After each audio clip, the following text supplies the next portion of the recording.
DNA primase की बात आ गई। हमने ये सारा पढ़ लिया ऊपर वाला। अब डीएनए प्राइमेज जो है, अब यहाँ पे अगर आप इसको देखेंगे ना कि जो ये रेप्लिकेशन हो रही है लैगिंग स्ट्रैंड बनना, तो क्या होता है कि ये जो एंजाइम है डीएनए पॉलीमरेज, ये देखिए यहाँ पे भी डीएनए पॉलीमरेज है, यहाँ पे भी डीएनए पॉलीमरेज है। डीएनए पॉलीमरेज का ना ये देखिए, ये पहले वाला येलो वाला सेगमेंट डिफरेंट है। तो क्या हो रहा है कि जो आर एन आपके पास प्राइमेज एंजाइम है वो छोटा सा एक पहले जो है ना एक डीएनए का सेगमेंट यहाँ पे बनाएगा। ये बेसिकली आरएनए का सेगमेंट होता है। आरएनए न्यूक्लियोटाइड होते हैं, उनको इस स्ट्रैंड के शुरू में लगाता है। और फिर जो ये होता है ना डीएनए पॉलीमरेज, क्योंकि इसका काम ये होता है ये कि ये सिर्फ स्ट्रैंड को इलोंगेट कर सकता है, इनिशियली बना नहीं सकता। तो फिर ये यहाँ पे आके जब प्राइमेज के साथ लगेगा और यहाँ से स्ट्रैंड बनाना शुरू हो जाएगा। अब यहाँ पे आप ये देख रहे हैं कि सिर्फ एक ही प्राइमेज है लीडिंग स्ट्रैंड पे, लेकिन जो लैगिंग स्ट्रैंड है वहाँ पे मल्टीपल प्राइमेज बने हैं। तो ये जो प्राइमेज है इसने यहाँ पे आया, इसने यहाँ पे एक प्राइमर बनाया।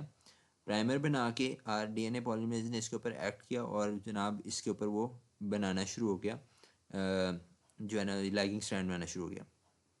अब लैगिंग स्ट्रैंड बनता गया, समझ लें कि यहाँ से बनाना शुरू किया, ये सारा लैगिंग स्ट्रैंड बन गया। अब यहाँ पे क्या हुआ कि ये वाला सेगमेंट बन गया। अब उतनी देर में मज़ीद जो है ना ये अनवाइंड हो गया डीएनए। तो अब यहाँ पे प्राइमेज आया, उसने दोबारा एक आरएनए प्राइमर बनाया। अब यहाँ पे दोबारा डीएनए प्राइम पॉलीमरेज लगेगा और वो यहाँ से बनाता बनाता यहाँ तक आ जाएगा। अब यहाँ पे आएगा ना तो ये आपस में देखें जुड़े हुए नहीं हैं, ठीक है। इनको आपस में जोड़ने के लिए एंजाइम आएगा डीएनए लाइगेज। डीएनए लाइगेज आएगा, इसको हटाएगा और इसको स्ट्रैंड को आपस में जोड़ देगा, ठीक है। तो लाइगेज लाइगेशन, उससे थोड़ा याद रख लें कि जी ये जो है ना ग्लू करता है, ग्लू के तौर पे काम करता है, जोड़ता है, ठीक हो गया। ये आ गया। ये जो छोटे छोटे सेक्शन बन रहे हैं ना, जैसे ये पहले ये वाला सेगमेंट बना था, फिर अब ये वाला सेगमेंट बना, इनको कहते हैं ओकाजाकी फ्रैगमेंट्स, ठीक है। तो ये ओकाजाकी फ्रैगमेंट जो है ये लैगिंग स्ट्रैंड की खासियत है। अच्छा यहाँ पे ये देखें डीएनए पॉलीमरेज 1 का दिया। अब हम इसका भी रोल पढ़ते हैं कि ये क्या होता है। ये देखें degrades RNA primer replaces it with DNA. जब ये मैं इसको क्लियर करके आपको बताता हूँ। जब ये जो है ना डीएनए पॉलीमरेज आया, उसने ये बना के चला गया, यहाँ पे आया। तो यहाँ से इसने यहाँ पे ये तो प्राइमेज तो बना ही हुआ, प्राइमर बना हुआ, यहाँ पे आएगा डीएनए पॉलीमरेज, यहाँ पे आके डीएनए बनाएगा, जहाँ पे प्राइमर है वहाँ पे, वहाँ तक आके काम छोड़ देगा और फिर अगले वाले पे बनाना शुरू करेगी। तो ये जो प्राइमर यहाँ पे लगा रह जाएगा, इसको डीएनए पॉलीमरेज 1 जो है वो आएगा और इसको मिटाएगा, वो आके इसको रिमूव करेगा और इसकी जगह डीएनए बनाता है। अच्छा, अब हम यहाँ पे इसमें पढ़ लेते हैं। ये हमें समझ आ गई कि आरएनए प्राइमेज का क्या रोल है। ये सिर्फ इसको जहन थोड़ा सा हल्का सा जहन में रखें कि आरएनए प्राइमेज का ये रोल है। क्लिनिकली या क्वेश्चंस के अंदर इतना तो नहीं पूछा जाता, किस्मत बुरी हो तो फिर वो आपसे पूछ सकते हैं, लेकिन ये है कि वैसे इतना हाई यील्ड नहीं है ये टॉपिक, यानी ये जो ये पर्टिकुलर इन्फॉर्मेशन थी हाई यील्ड नहीं है। अच्छा जी, इसको रिमूव कर दें। अब आ जाती है हमारे पास डीएनए पॉलीमरेज 3 की बात करनी है। डीएनए प्रोकैरियोट्स, सिर्फ ये प्रोकैरियोट्स के अंदर होता है, बैक्टीरिया के अंदर होता है, इंसानों के अंदर नहीं होता।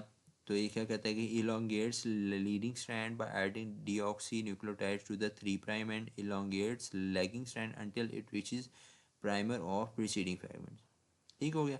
यही क्या है कि जो 3' स्ट्रैंड है, 3' एंड ये वाला जो है उसके ऊपर ये इस साइड से इस तरह करता जाएगा सिंथेसिस, और जो लैगिंग स्ट्रैंड है उस पर ये आरएनए प्राइमर से शुरू आरएनए प्राइमर से शुरू होकर एंड तक बनाता जाएगा, जब तक कि पहला वाला आरएनए प्राइमर नहीं आ जाता। DNA polymerase 3 has 5 to 3 synthesis, 5 to 3 synthesis आ गया, and proof reads with 3 to 5 exonuclease, ठीक है। अब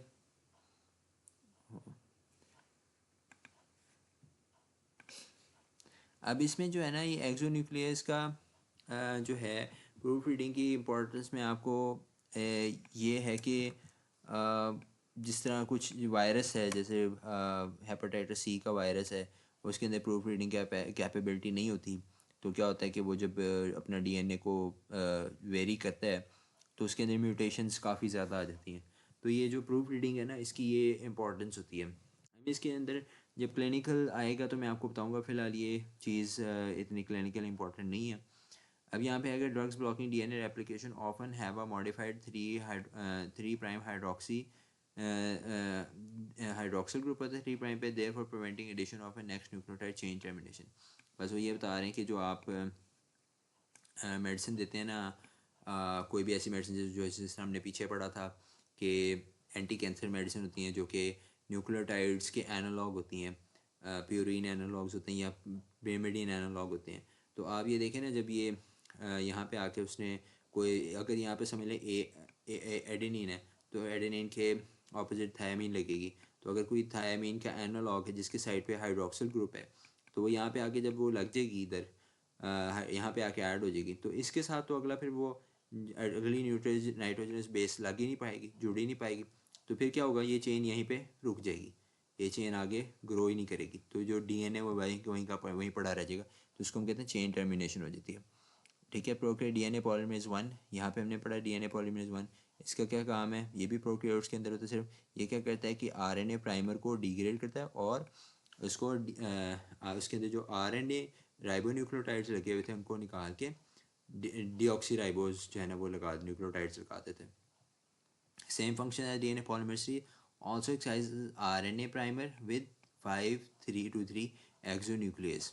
ठीक है, ये दोबारा ही कह रहे कि जी इसका भी काम वैसे ही, लेकिन ये एडिशनल काम क्या करते हैं कि RNA प्राइमर्स को रिमूव करके विद 5'3" जो एक्सोन्यूक्लियस एक्टिविटी है। एक्सोन्यूक्लियस एक्टिविटी का मतलब ये है कि 5'3" जो है ना, ये 5'3" डायरेक्शन में उसको इसको रिप्लेस कर देता है। ठीक है, इस साइड से आएगा, इस साइड से 5'3" में उसको रिप्लेस कर देगा। डीएनए लाइगेज आ गया। DNA like कैटलाइजेस the formation of phosphodiester bond with in a strand और डबल स्ट्रैंडेड डीएनए। ये मैंने आपको इतना बताया कि जो स्ट्रैंड आई हैं उनके दरमियान में जहाँ पे वो ब्रेकिंग होगी उसके दरमियान में इसको लाइगेज आपस में जोड़ेगा। लाइगेज लिंक्स डीएनए, ये इसको हाईलाइट कर लें, और जगह फ्रेगमेंट्स को जोड़ने के लिए होता है। इस पर्टिकुलर जो सिनेरियो है, ये रेप्लिकेशन है, यहाँ पे डीएनए लाइगेज की इंपॉर्टेंस फिलहाल नहीं है, लेकिन जो इसके अगला पेज है उसके अंदर इनकी बहुत ज़्यादा इंपॉर्टेंस है, वो मैं आपको बताऊँगा आगे। टीलोमरेज, लो जी, ये इस क्वेश्चन की सबसे जो है ना इम्पोर्टेंट पैराग्राफ आ गया। यूकैरियोट्स ओनली, सिर्फ यूकैरियोट्स के अंदर होता है। A reverse transcription RNA dependent DNA polymerase that adds DNA TTA GGG to 3' end of chromosomes to avoid loss of genetic material with every duplication. Upregulated in progenitor cells and also often in cancer, downregulated in aging and progeria. Telomerase tags for greatness and glory, इसका mnemonic दिया है उन्होंने। अब में इसकी importance क्या है कि जी ये समझ लें डीएनए यहाँ से रेप्लिकेशन शुरू हुई, ये रेप्लिकेशन हो गई, ये समझ लें ये डीएनए जी हम कहते हैं ये पीस लट से बन गया। अब ये जो पीस बना है ना, इसके अंदर ये जो एंड है ना, ये एंड किसी भी तरह से लॉस हो, इसका ये लॉस हो, ये इन्फॉर्मेशन जो है ना, ये वोलेटाइल है, ये एंड कहीं से कट गया, कहीं से कुछ भी हो गया, तो ये इन्फॉर्मेशन लॉस हो सकती है। तो इस इन्फॉर्मेशन को लॉस को बचाने के लिए क्या होता है कि 3' एंड पे, यहाँ पे जो 3' एंड है, यहाँ पे TTAGG जो है ना कि न्यूक्लियोटाइड्स के साथ जो है ना वो डीएनए की एक टेल लग जाती है। ठीक है, अब ये एडिशनल जो है, ये टेल जो लगी हुई है ना, एक्चुअल इन्फॉर्मेशन यहाँ पे है, लेकिन ये टेल ऐड होगी। इस टेल का काम क्या है कि जो यहाँ से जो टेल घिसने से जिस तरह से भी वो ख़राब होनी थी ना, ये यहाँ से ख़राब होगी, उसके एज ए समझ प्रोटेक्टर लग गया। ठीक है, तो ये टीलोमरेज का काम है। यहाँ पे किस साइड पे लगेगी, यहाँ पे इस साइड पे लगेगी, 3' एंड पे टेल लगेगी। ये रिवर्स ट्रांसक्रिप्टेज है, RNA डिपेंडेंट DNA पॉलीमरेज है। ये जो है ना बेसिकली इसकी अब डिटेल थोड़ा सा किस तरह बताऊँ कि बस आप इसको थोड़ा सा याद रख लें कि जो टीलोमरेज है ये RNA रिवर्स ट्रांसक्रिप्टेज एंजाइम है एक तो, और RNA डिपेंडेंट RNA पॉलीमरेज है। ये एंजाइम जो है ना हम आगे पढ़ेंगे वायरसेस के अंदर होता है, तो ये उस कैटेगरी का एंजाइम है जिसका काम ये होता है कि खुद से ही आगे जो है ना टेल ऐड कर देते हैं। इसको जेनेटिक मटेरियल की ज़रूरत नहीं है, इसको प्राइमेज की ज़रूरत नहीं है, इसको जो बाकी सारे एंजाइम है ना, इतना सारा जो प्रोटोकॉल है उसकी ज़रूरत नहीं है, खुद ही टेल ऐड कर देता है। तो ये इसके ना इंपॉर्टेंस है कि इसलिए ये रिवर्स ट्रांसक्रिप्टेज एंजाइम जो है ना इसकी इंपॉर्टेंस होती है कि खुद बहुत काम करते हैं। अब अगर कोई सेल है, जैसे हम कह रहे हैं कि जी ब्लड सेल्स है या बोन मैरो के अंदर जो सेल्स है, अब उसके डीएनए बहुत ज़्यादा दफ़ा जो है ना ये रेप्लिकेट होना है, क्योंकि उसने बार बार नए सेल्स बनाने, उसने बहुत ज़्यादा डिवाइड करना है। जब उसने बहुत ज़्यादा डिवाइड करना है तो उसके अंदर यहाँ से इंफॉर्मेशन के लॉस होने का जो चांस है ना वो काफ़ी ज़्यादा है। इसलिए उन सेल्स के अंदर, प्रोजेनिटर सेल्स के अंदर जो टीलोमरेज होता है ये काफ़ी एक्टिव होता है। और ये क्या होता है कि हर रेप्लिकेशन के साथ इसने क्योंकि टेल ऐड करनी होती है तो ये बड़ा एक्टिव होता है। लेकिन जो दूसरे सेल्स हैं, जैसे आप कह लें परमानेंट मसल्स के सेल्स हैं, उन्होंने इतना ज़्यादा डीएनए नहीं बनाना, उसके अंदर सेल ने डिवाइड होना ही नहीं, ना न्यूरॉन ने डिवाइड होना, तो इसलिए उनके अंदर ये टीलोमरेज कम एक्टिवेट होता है। तो एजिंग जब होगी, जब एजिंग के अंदर क्या होता है, आहिस्ता आहिस्ता क्या हो जाएगा, जब ये टीलोमरेज की एक्टिविटी कम हो जाएगी ना, तो यहाँ से क्या होगा, क्योंकि डिवीजन जो सेल डिवीजन होती है वो भी कम हो जाती है, तो इसलिए फिर क्या होता है कि टीलोमरेज की एक्टिविटी भी डिक्रीज होती है, ये भी इतने ज़्यादा एक्टिव नहीं रहते। तो ये जो प्रोजेक्ट ये भी यही है कि जब इस एजिंग के साथ साथ जो है ना ऑर्गन्स डीजनरेट कह लें या रेप्लिकेशन स्लो हो जाते हैं ना, तो उस चीज़ से रिलेटेड है। तो ये इसकी इम्पोर्टेंस है। अब इसमें मल्टीपल टाइम्स क्वेश्चन आता है कि जी TTAGG सीक्वेंस दे देते हैं और पूछते हैं कौन सा एंजाइम है, जो एंजाइम है वो किस कैटेगरी का है, तो आपने याद रहे जी रिवर्स ट्रांसक्रिप्टेज है। फिर वो आपसे पूछ सकते हैं कि एक हेपेटाइटिस सी का वायरस है, एक बंदा है, उसको हेपेटाइटिस सी की कोई फाइंडिंग आपको दे देते हैं, वो पर्टिकुलरली देंगे, उसमें पहेलियाँ नहीं पूछेंगे, वो आपको डायरेक्टली बताते हैं। और कहते हैं कि जी जो HIV की मिसाल ले लेते हैं कि HIV है, उसका पेस आया, उसके CD4 काउंट कम हो गया, जो भी ब्ला ब्ला ब्ला, सो टिपिकल सिनेरियो दे दिया। उसमें वो आपको पूछेंगे कि इसके अंदर जो एंजाइम है वो यूकैरियोट्स के अंदर किस एंजाइम से रिलेटेड है। आपको 7 ऑप्शन दे देंगे, DNA पॉलीमरेज, DNA पॉलीमरेज 1, या जो भी अब इसमें से दे दें, प्राइमेज दे देंगे, 7 टीलोमरेज दे देंगे। तो अगर आपने पढ़ा होगा, ये इसको हाईलाइट किया होगा ना, तो आपको फ़ौरन पता होगा कि ये टीलोमरेज के जो है ना रिलेटेड है। ठीक है, ये क्वेश्चन इस तरह से कवर हो गया। फिर उसके बाद मैंने आपको बता दिया कि टीलोमरेज कहते हैं कि जी एक सेल है, उसको एक साइंटिस्ट स्टडी कर रहा है और उसमें वो देख रहा है कि एंड के ऊपर ना जो है एक एंजाइम है टीलोमरेज।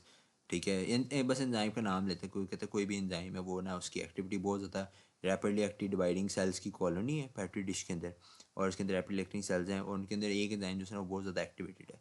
तो वो जो एंजाइम एक्टिवेटेड है वो उसके अंदर जो बेसिस होंगी वो सीक्वेंस कौन सी ज़्यादा होगी, तो आपको उसमें करते हैं TTTA जो है ना G कर देंगे, या CCAGG इस तरह कुछ कर देंगे, आपको वो ये वाली सीक्वेंस दे देंगे TTAGG।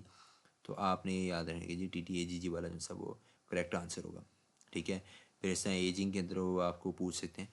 तो ये सारी, मेरा कहने का मकसद ये है कि ये आपने इसको, ये जो मैंने आपको जिस तरह बातें बता रहा हूँ, आपने इस एंगल से देख लेना कि telomerase, reverse transcriptase, RNA dependent DNA polymerase, और इसका काम एजिंग के अंदर रोल है। कैंसर सेल के अंदर अगर एक सेल है जो कैंसर वाला है, उसके अंदर अगर ये टीलोमरेज बहुत ज़्यादा एक्टिवेट हो जाएगा, वो भी इसका वो जो सेल है जिसने इतना जो जिसके अगर साथ टीलोमरेज ना होता उसका, वो ये जो है ना DNA मटेरियल लॉस होकर शायद वो खुद ही उसकी डेथ हो जाती। या हम कहने कि कोई नॉर्मल सेल है, स्किन का नहीं, न्यूरो ब्रेन का सेल है, तो उसके अंदर टीलोमरेज की एक्टिविटी इतनी थी नहीं, लेकिन अब ये जो है ना ऐड होने शुरू हो गई टेल्स, तो उसके अंदर जो वो सेल है वो उसकी डेथ रेट जो है वो कम हो जाएगा। तो डेथ रेट कम हो जाएगा, ग्रोथ रेट ज़्यादा हो जाएगा, तो ऑब्वियसली वो कैंसर करेगा। कैल सेल की डेथ हो नहीं रही, नए सेल बनते जा रहे हैं, तो वहाँ पे कैंसर बनना शुरू हो जाएगा। तो ये जो इंसान है इसकी इंपॉर्टेंस है।